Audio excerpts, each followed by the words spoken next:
Hey, it's Nikki. Burlington Buzz covers the everyday life of our town, the people, the places, the things that make Burlington, Burlington. We don't usually talk about national politics, but the 6th Congressional District seat is open this year, and we thought you deserved a chance to hear directly from the people asking for your vote.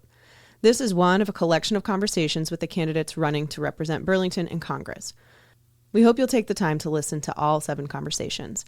Check the show notes for links to connect with each candidate directly. Now let's get to it.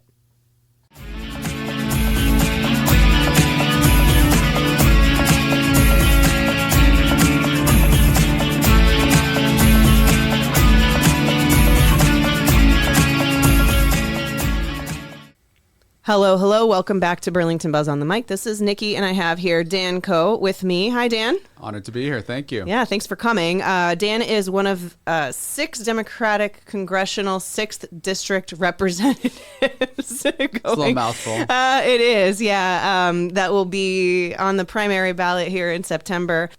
Dan, just to orient our listeners to who you are, could you introduce yourself very quickly? Yep. So my name is Dan Koh. I grew up in Andover, Massachusetts, from a family of Korean and Lebanese immigrants. If you know any other Korean Lebanese people out there, really tell me, because I've been looking my whole life, besides my brother and my sister. My first job in politics, actually, was I was a narc for the Andover Police Department at 13. Whoa. They would send me in an unmarked police car to try to buy cigarettes.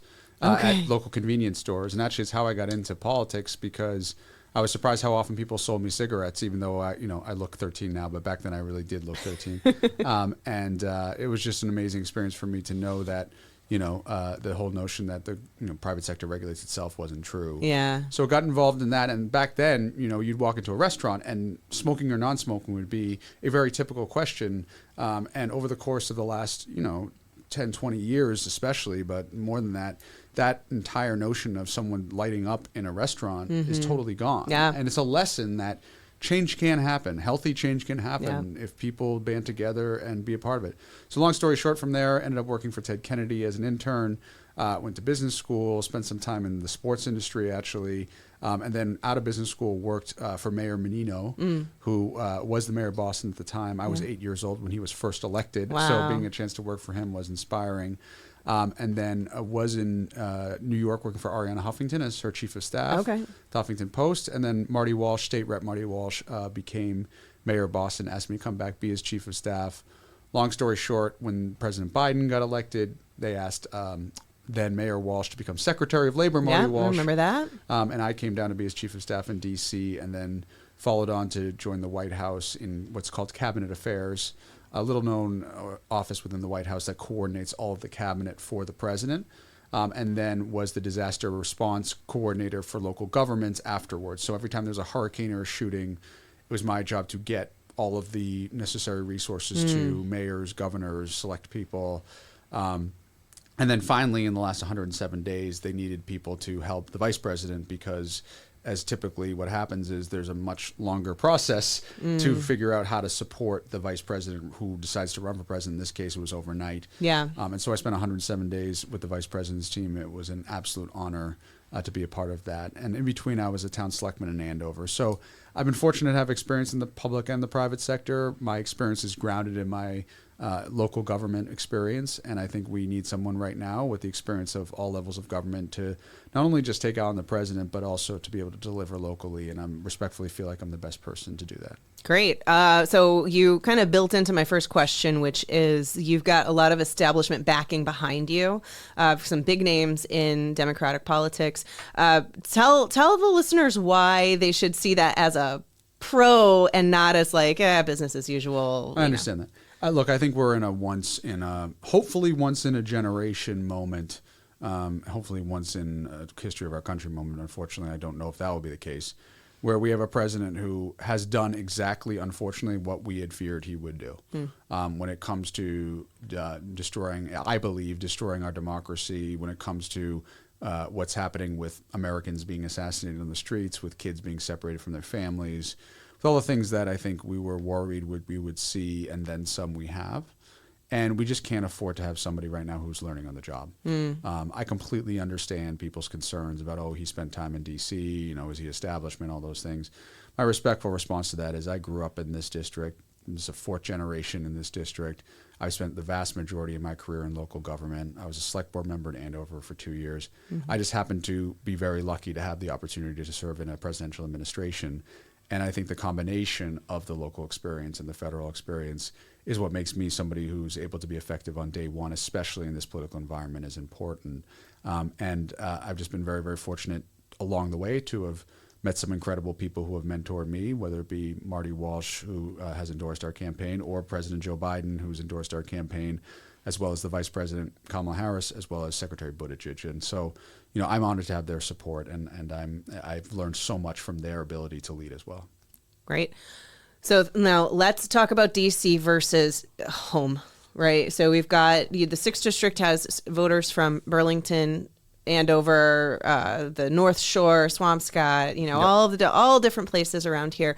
And I think one thing that all of us have in common is that it feels like the conversations that are happening in Washington don't necessarily mirror the conversations that are happening locally at our dinner tables, at our select board meetings, et cetera. So what do you think is something that Washington is ignoring that is a local reality that you would want to do something about as a congressperson? I get very frustrated by both parties on this question, especially as someone who was a select board member, because I think that both parties have this perception of voters, and every voter is local because they're living in their locality, of just these kind of nebulous people that you can just talk high-level talking points to, and that they don't have the sophistication to understand what's happening in D.C. Can I swear on this show? It's BS. That's okay, BS. That's good. And I get really, really frustrated about that because, look, there's a lot of division in this country. There's a lot of Trump voters in the 6th District. I don't hate people because they voted for Trump. And I think part of the reason why so many people have voted for Trump is the Democratic Party has not done a good enough job showing what the alternative can be. And so part of that is, we have a contingent of our party that if you voted for Trump, or even if you just identify as a moderate, you're judged and you're screamed at and like, no, how dare you not do that? It is a failure of the Democratic Party not to convince those voters that the Democratic Party has a better way. And so my perspective is that instead of just calling Trump a dictator all day, instead of saying he's destroying our democracy all day, which I believe he is, but I realize that there are other people who don't, let's give people a compelling alternative to vote for the Democratic Party. I'm calling this the no more agenda. If you have kids, which I do, I have a 5 and a 3-year-old, you should pay no more than $10 a day for your child care. If you have utility bills, which all of us do, your utility bill should be capped at 6% of your income. And there are states that have those programs. It should be a nationalized program. If you have housing costs, which we all do, if you buy a house, you should get down payment assistance. There's proposals out there for $25,000 or more. If you're renting, no more than 30% of your income should go to rent. If you are, that's a tough one here in Massachusetts. It's huge, especially in places like Burlington, right? Yeah. When it comes to healthcare, we need Medicare for all, but even more so, we need primary care accessibility. Yeah. A third of Americans don't even have a primary care doctor because it's too hard to find one. Yeah. And so we need a radical transformation of how we deliver primary care. I have a proposal for that. And then finally, we just need to take care of the next generation and take care of people who have children. We are deserting parents in this country and then judging them for not having more kids. And so in the Biden administration, we had, again, this is a terrible moniker for it, but it's called the child tax credit, where we basically gave a little bit more income for people who had kids. The Republican administration repealed that. As a result, child poverty went up significantly. We need to restore that. We need to give parents what they need to raise their kids. And that should be a bipartisan issue. And so talking about it like that, I think, is far more compelling. And by the way, all of that can get paid for by repealing the tax cuts that we are given to people like Elon Musk, the world's first trillionaire, as well as corporations that are already seeing lower tax rates under the last few administrations. I think most Americans can relate to things like lower childcare costs, lower utility bills, lower housing costs. I think less of them relate to hyperbole on either side. And I think we do a lot of the latter. We don't do a lot of the former. Yeah. And a lot of like straw man arguments as well. I'm not even going to get into it. As I told you off air, we don't talk about national politics. I don't talk Democrat, Republican in general. But, there are very certain things that have been made into issues that the average voter is not even thinking about. Right. They're thinking about how to pay for their groceries. They're thinking about sitting here as we speak, I have 8 hours of childcare this summer per week. Right. And horrifying. Right. And it's not possible to both be a business owner and have childcare for my 6-year-old. Yep. And that's just what it is. And you get a call from when you have childcare. Yeah. You get a call from who was supposed to provide childcare, and you think your kid is sick or something happened with the childcare provider. Yep. Your entire day is blown up. As a matter of fact, before you got here, I'm not joking at all. I got a phone call that said your kid hit his head at the pool. Yep. And I was like, great, let me know if you need to take him to the hospital. Exactly. Like, what am I supposed to do? I have this thing, you know. And it is insane that this is still the case in this country where we just have such little support for parents. And let's be honest, disproportionately affects mothers. Yep.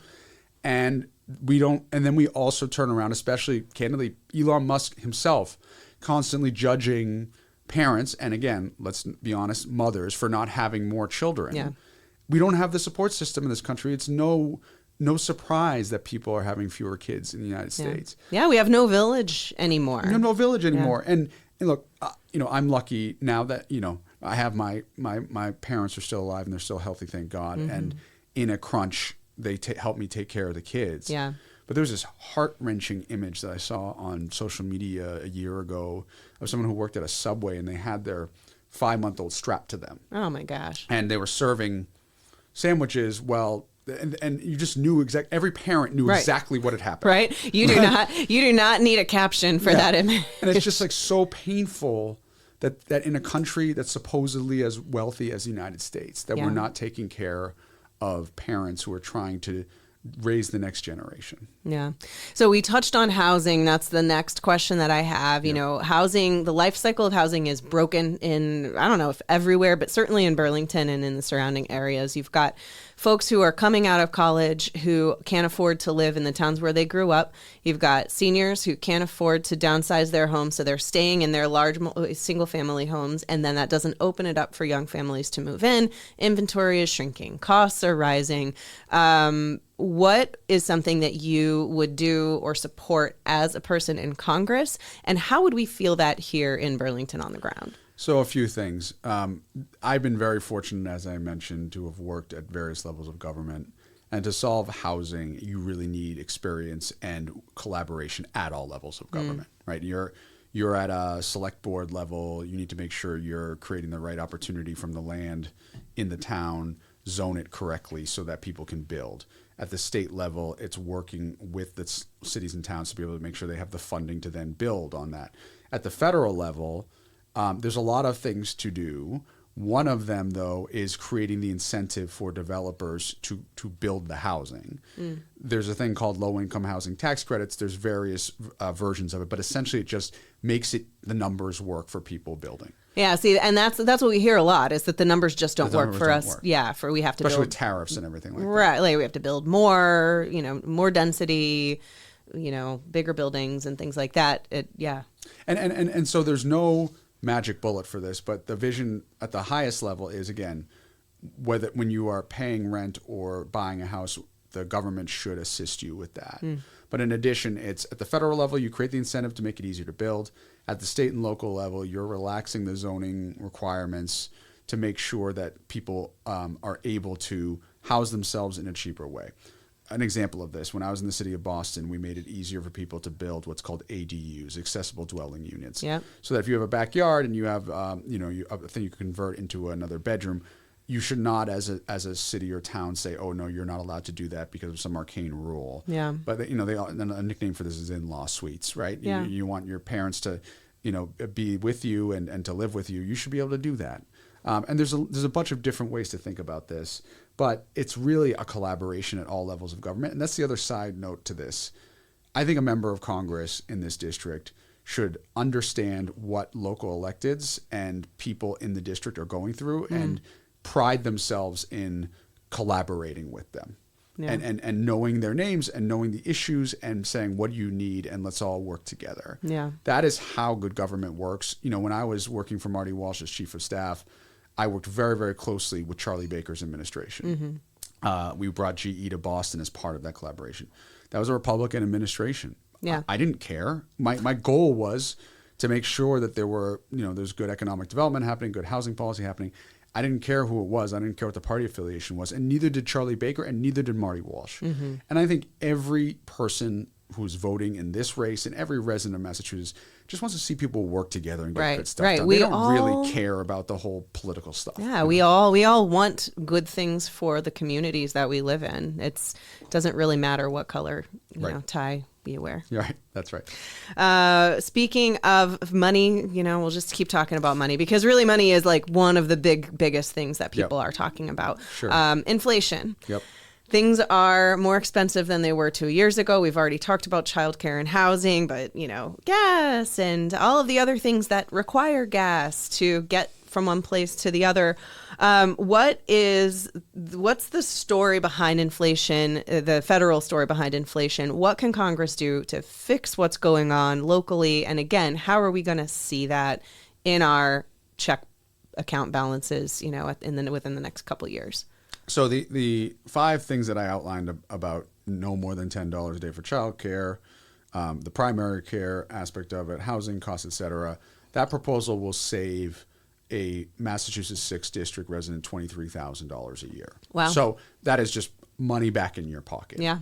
But as a larger point, I think Democrats with their policies are really bad at making it about attaching it back to what you feel every single day. Mm-hmm. So for example, war in Iran. We say, Trump's horrible because he started this war in Iran and it's a legal war and everything. And I believe it is a legal war. Let me be very clear. But as a result of that war, as a direct result of that war, people were paying 50 to 60% more on their gas than they were before the war started. And by the way, it's still not back down yet. No, it is not. That is money out of your pocket subsidizing a war that we should have never been involved with in the first place. But a lot of times Democrats are just like, Trump's terrible because he started a war, but they don't make it clear why people should care for their pocketbooks, right? And like that's really important for people to understand. Or when it comes to climate change and renewable energy, we're investing in renewables in the United States because we don't want to be in a situation like we were in Iran, where because we're dependent on foreign countries for our energy, every time there's a conflict somewhere else, all of our prices go up with utility bills and all those things. And so that's a big aspect, I believe, as to why we should be investing in domestic energy production. But again, we tend to not talk about it in the context of kitchen table issues, and I think that's a huge mistake. Yeah. I think there's always the what, and then there's the so what, right? Why should I care? And I think about that as a writer because I write for a living, and if I'm writing something that nobody's going to care about, there's okay, if I'm writing it for myself, limited market. Great. Yeah, exactly. But if you want people to read it, if you want people to vote for you because of whatever XYZ issue, then you've got to really tie it back to the so what component. AI and jobs. So, moving from economy to economy to economy, there's lots of concern in this landscape that AI is coming for lots of different jobs. Yep. One of the other candidates here said that Massachusetts is at the highest risk of losing jobs to AI. What would you support? What policies would you support to sort of help people adapt to this changing landscape, whether it's workers, recent college graduates, seniors, anybody? So this is something I have. At least worker transitions is something I'm very familiar with, having been chief of staff of the Department of Labor under President Biden. There's a couple of things here to think through, which is there's no perfect analogy to what's happening with AI, but there are corollaries in terms of industries that have been affected by technology, or candidly things like coal mining. When a coal miner works in West Virginia and then the life of the mine goes away, there are things called worker transition grants that the Department of Labor would administer to give people bridge and assistance as they're trying to find new work, being retrained, those kind of things. So that's kind of a baseline. There's a lot to think through with AI, and anyone who tells you they are completely figured out where AI is going is lying. Yeah. And so AI might not even know, but AI might not even know. And if you ask ChatGPT, they probably have no idea. Yeah. But it is clear that there will be disruption, and it's clear that we need to have a proactive plan. First of all, we need to have a plan for the technology itself, and that is going to require making sure that we have regulations in place to mitigate the downsides of it, especially when it comes to children. Something like 1 out of every 3 kids under 18 are using AI as a replacement for a human in some capacity, therapists, things like that. And by the terrifying. way, exactly. And there have been cases, documented cases, unfortunately, of kids committing suicide because ChatGPT told them to do it. Yeah. And so we gotta regulate this. Yeah. And anyone who's telling you that we shouldn't have any kind of regulation is not someone you would want in government. We also need to also understand, though, that there's opportunities with AI. When it comes to curing disease, there is, and the head of what's called the Office of Science and Technology Policy in the White House, they're the leading technology advisor. The woman who ran it under Biden was this woman, Arthi Prabhakar, one of the smartest people I ever met. And I asked her, I said, if ChatGPT is the 6 out of 10, if it's 6 out of 10 advanced to where it will be, where is AI right now in disease research? And she said 1 or 2 out of 10. Oh, wow. But it's going to get to 10 out of 10. Yeah. And if we harness that capability, then some of the most challenging diseases, cancers, et cetera, we could cure. Autoimmune diseases. Yeah. And so there are some people who will be, AI is horrible, there's absolutely nothing good about it, we need to shut it down. That is, in my mind, a mistake. But we have to be really thoughtful about mitigating the risks and be proactive about it. Right. And that comes with, as well, how the job market will be affected. And so I think we need to be ready with retraining grants. We need to be closely monitoring how this is all happening. And we also need to make sure that we are training people to be prepared for that transition in any way that is. So, look, I think that there's a lot here that we still don't know. But there are some models to follow in the past, both from regulating the risks as well as how we transition people, that we need to be heeding as we move forward. Right. So what do you think that regulation could look like? When we're talking about regulating, especially for minors, what do you think that AI regulation could look like? There's a number of different proposals on this. And again, I think someone who tells you they have it completely figured out doesn't know what they're talking about. Yeah. But I think every model that is created by any of these entities need to have safety and vetting as part of it. We could talk about whether that is a government agency or whether it's the companies and what the regulations are. But not having any plan on safety is my primary concern. By the way, it's not just our children, though, that as a 5 and a 3-year-old dad, I get pretty concerned about that. Right. It's also when it comes to things like our defense. Let me give you an example of this. Pete Hegseth and the Department of now War, I would still call it Department of Defense, recently authorized OpenAI to have fully autonomous weapons based on their models. Anyone who's used ChatGPT for 5 minutes should have some concerns about that. Yeah. Anyone who's seen The Matrix should be pretty concerned about that. And so that's what I am saying, is that those safety downsides are very concerning. You think about Anthropic, which is another company in the AI space. They had a version of their model called Mythos. Yeah, Mythos. That they had been testing, and it showed that it could hack into any, bank account. Or I'm not getting it specifically right, but things that were very, very considered to be very, very tough from a security perspective, that they were able to do easily. And so. And basically, if they just let that out in the wild, it just would have caused utter havoc. Yeah. And so we are already at a point in which I do not believe our current system is ready and fully equipped. And so we need to start holding people accountable and the organizations accountable. On top of that, the valuations of these companies are astronomical in ways that we've just never seen in our society.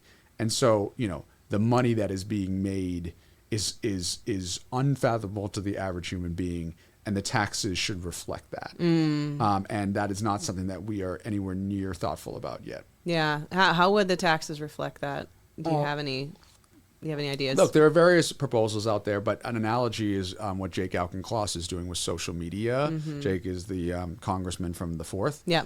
He has a proposal around social media companies and taxing the amount of time in which you are spending on social media, proceeds of which would help with research around youth addiction. Oh, interesting. As well as local media, actually, to help local media in places like this. Oh, watch as my ears perk up. Yeah, and so look, what I really respect about a guy like Jake is that Jake comes into D.C. and he's proposing thoughtful ideas that fit the moment. And what frustrates me is I think a lot of people, and this is not an affront on any single person, But there's this kind of mentality in DC that's been there for a long time that you get down there, you do a town hall once a quarter, you do, an email that goes to spam once a month. And as long as you vote relatively the right way, you just keep getting reelected for 30 years. And people lose touch with their districts real quick. It's unacceptable. It's especially unacceptable in this era of so many ways to communicate with your voters. Right. And I've been lucky to have learned from Ariana Huffington, learned from these new media folks who have in unprecedented ways been able to reach people. There's no excuse anymore. AOC will come home from a session and sit on her couch and just go live on Instagram and answer questions. Yeah. That's because she knows and prides herself in accessibility. Yeah. Every single member of Congress could be doing the same thing if they wanted to. It's just a question of priorities and whether they're willing to do it. And I've been fortunate enough that when I left the administration, I started this podcast called The People's Cabinet. We've had 7 million people listen to it. Wow. The idea is let's have an honest conversation about, on a fact basis, what Donald Trump is doing to, for example, the Department of Education. First of all, what is the Department of Education? Because most people don't know what it is. Right. And then why is it so serious that it's going away? Yeah. I had Miguel Cardona, the Secretary of Education, on under Biden to talk about that.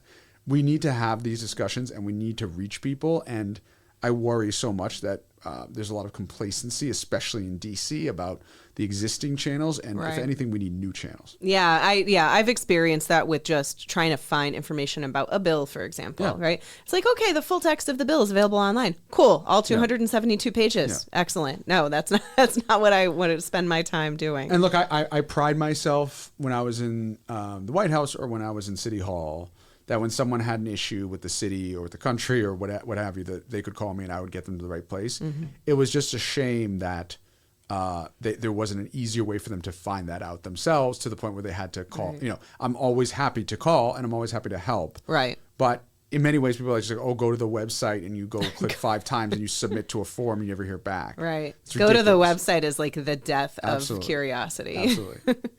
All right. So here we are in Burlington. Yes. Burlington, you mentioned that you were a child of immigrant families. Yep. Burlington is home to an ICE facility. Yes. A lot of folks have opinions about that on both sides. What are your thoughts about that specific ICE facility, and what are you thinking that the sort of Congress needs to do versus what's local and state responsibility? So I actually went to that facility and spoke outside at a demonstration that was there. Mm-hmm. It was very humbling for me to see it, especially what was very sobering was seeing the folks who were showing up to their appointments. And you just see in their eyes how scared they were. Yeah. Hearing the stories about how you go inside, especially Mark Wayne Mullen, who's the new DHS secretary. So for people who don't know, you have ICE, Immigration and Customs Enforcement, that sits under Department of Homeland Security. Yeah. Department of Homeland Security is a huge organization with like 50,000+ people. I worked with Alejandro Mayorkas, who was the secretary under President Biden, and to see the inhumanity of it all. And what's so horrifying too is that you have these people, many of whom who have been in the country for decades, never committed any kind of crime, and they've been living in this uncertain world for a very long time, not knowing when they pull up. And by the way, these are people who are playing by the rules. They are showing up to their appointments. Right. They don't know if they're ever coming out again. Right. I just can't imagine the kind of fear, especially when it comes to dreamers and kids who have no idea and through no fault of their own, came to the country. And so, look, I think we need to start with humanity here and common sense. So, look, if you've committed a violent felony, I don't think you should, and you are undocumented, I do not believe you should stay in this country. Yeah. But that is not the vast majority of the people we are talking about here. We should not be separating children from their parents. We should not be, and I don't want to get into specifics, but I have loved ones who are dreamers and who tell me firsthand what it feels like right now. Right. I talked to a couple in Wenham recently, a Caucasian man, Latina woman, who a mixed race kid, 5 years old, born in this country, who goes to school every day with a passport in his pocket, just in case something happens. Right. you're 5 years old. Your main goal should be to watch as much Bluey as your parents will let you watch. Play Minecraft. And like, Peppa Pig, maybe. Not to have to be talking to your parents about what happens if you get stopped by ICE because you look different than some people would consider to be whatever. Yeah. It's horrifying in our country. So we need common sense. What does that mean? When I was in the Biden administration, we worked on a proposal that was bipartisan. Senator Langford of Oklahoma was the Republican sponsor that had three main tenets. So what happens a lot of times is that people cross the border and they try to claim asylum. And in order for that asylum hearing to be adjudicated, they need to have a hearing with a judge. Mm-hmm. The problem is there's just not enough judges. Right. So the first tenet was hire more judges and money for more judges. Yeah. The second was for more border patrol agents, so people who were trying to cross the border illegally, that we had people there to humanely stop that from happening. The third was taking care of the dreamers and making sure that we had a clear path to citizenship for kids who came here with no fault of their own. Mm. The only reason why that died was because Donald Trump killed it when he was running, because he didn't want a win for Joe Biden before the election. Mm. Now, there's other versions of this that we can proceed with. The reality is, and to point of partisanship in this country, the reasonable path to citizenship for nonviolent folks, nonviolent meaning have not committed any violent felonies, mm-hmm. is a 80-20 positive support in the United States, regardless of party. Mm. Most people want a pro-humanity, reasonable solution to this problem.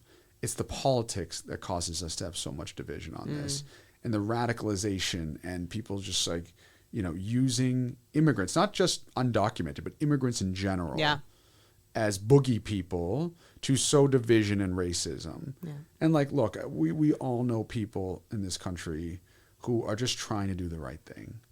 And it's just so horrifying that we're instead of trying to solve the problem, we're being split on racial lines, gender lines, or even whether or not you were born in the United States or not. And to me, as somebody who's only, a Korean Lebanese dude is only possible, and my German, Irish, Italian, Lebanese, Korean American kids are only possible in a country that welcomes immigrants, and that's the kind of country that I think we should aspire to. Great. What would you say is your most important issue, and what does that look like for voters in the 6th District? My story, as I said, is only possible in a country like this. Yeah. I believe the country that I think so many Americans aspire to is a country where you can provide for your family, where you're proud of your community, your neighbors take care of you, that regardless of your political leanings, that the neighbor that you see come out the front door, you wave to them, and they will be there for you, and vice versa. Yeah. That you're not waking up every day stressed as hell as to whether you can afford, groceries or gas, etc. And that you believe that the people that you elect to the select board, which I was fortunate enough to be a part of, or to DC, are actually genuine people who want to see good things happen to you and will be there for you for the biggest issue that comes in DC to the point where you need a passport renewal. Mm-hmm.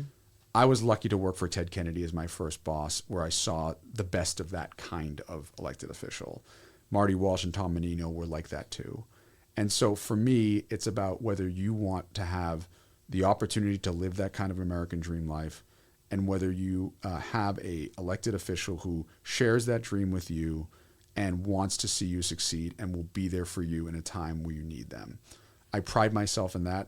My cell phone number, I give it out to everyone. I'll give it on this podcast, 978-225-7455. I will respond. I will get you the help that you need. I will be there for you. You will see me at the Burlington Little League games. You will see me out there, and it's really important. Former Select Board Chair Mike Espejo recently endorsed me, and it's because, I don't want to speak for him, but I believe it's because I care a lot about both making sure that DC is working for you while also being visible and effective locally. I respectfully believe that I'm the best candidate for that in this race, and I'd be honored to have the vote of anyone listening. Great. Thank you. And do you have a website? koforcongress.com. Interestingly, when I was filming an endorsement video with the Vice President, Kamala Harris, I said that. She said, you need to spell your name because no one's going to know.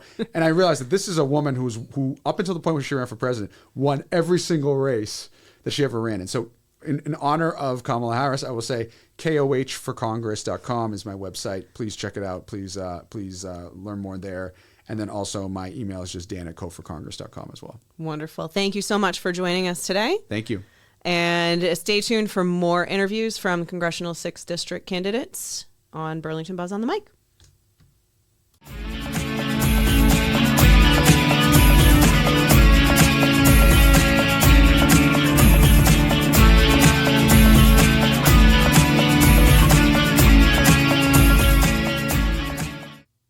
And that's it for this episode of Burlington Buzz on the Mic. I hope you'll take the time to listen to all 7 of our 6th District interviews.